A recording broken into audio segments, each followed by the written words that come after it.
Ayun, kita nga. Okay, so meron tayo ditong Honda Click, yung version 3.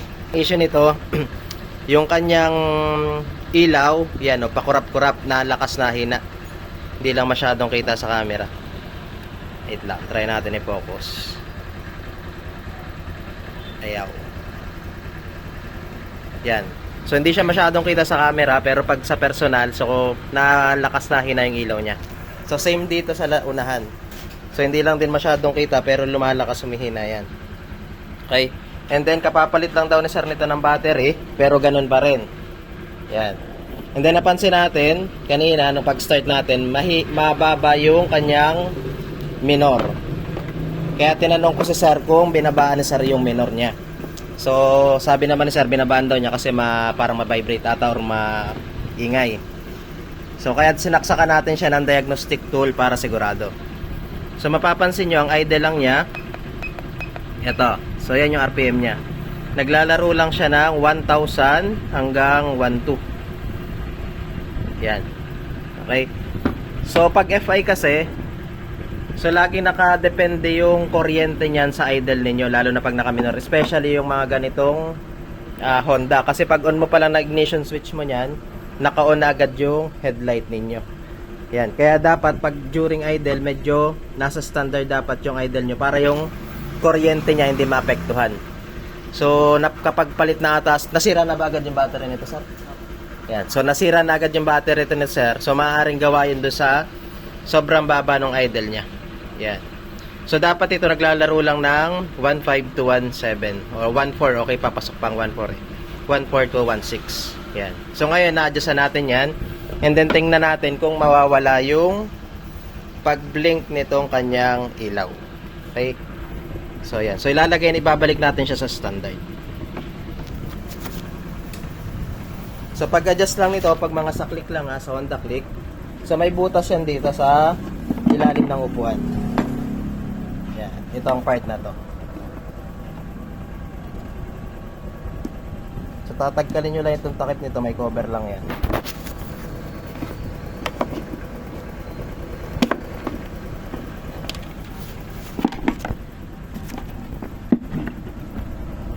Tapos gamitan nyo lang siya ng ganito, Phillips screw. And then tingnan natin diagnostic tool natin. Dito tayo magbe-base para kita natin yung actual RPM nya. Yan. So mapapansin nyo, nagwa 1.4 na siya. So kanina nasa 1.3 lang. So pag adjust nga pala nyan, pihit lang kayo ng counterclockwise. Pag bababaan, clockwise. Okay, so pihit tayo ng counterclockwise hanggang ma-reach natin yung 1.4 or 1.5 man lang.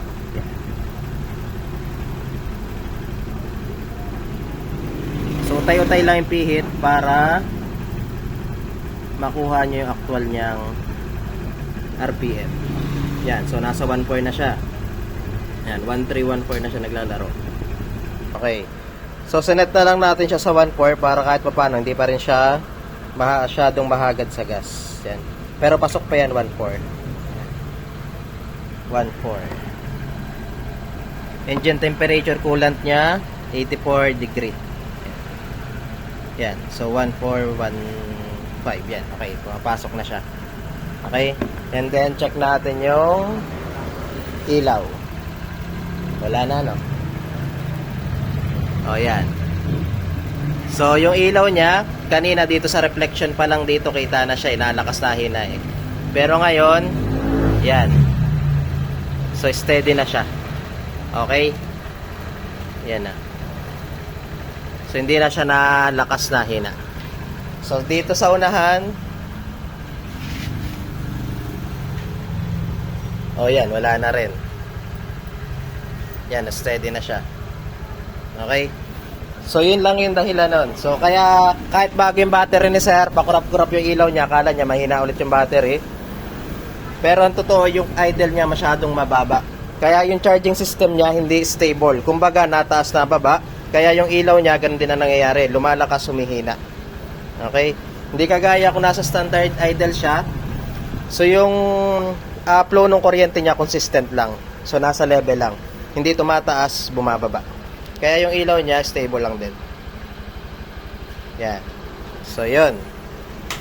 So kaya yung idle nyo, wag nyo basta-basta siya binababaan, especially yung mga FI. Laging sisirain yan yung battery nyo o kaya yung mga electrical system ng inyong motor.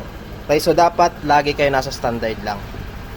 Yeah. So hindi masyadong mataas, hindi rin masyadong mababa. Dapat standard lang.